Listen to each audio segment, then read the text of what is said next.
Mim bang pian hian na tunu in agil sunga khasom sung hong pa in ke hong in den na kapian hian ma nangonin ale tu to hong va tunu nong ina bang to ka te che dia hong i ting nuo hong i ting kamo na hong mai sa ko hong tu hilila tu pa hong pia in namaya hong kuning nuo na tu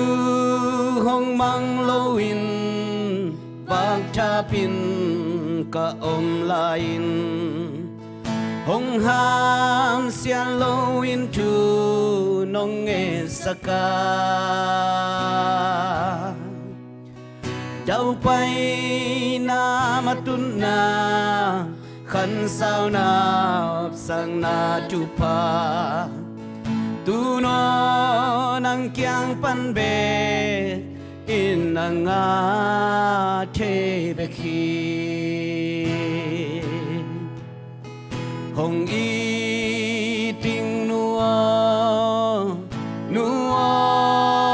hong i ting kamo na hong mai sa ko hong tu hilila tu pa hong pia in namaya hong kuning nuo ni swana ni tumna leilu le to tu pa te nang kyang pan be ki nga the hi ka u nào tên ngun na maya tu pa hong dong nuo khăn sao nộp sa na tu pa nga in hong i ting nuo hong i ting kamo na hong mai sa ko hong tu hilin la tu pa hong pia in namaya hong kuning nuo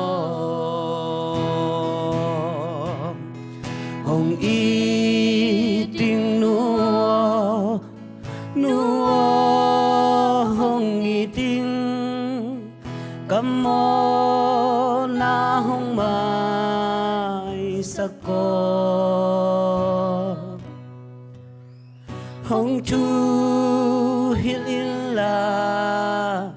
tu pa hong pia in namaya hong kuning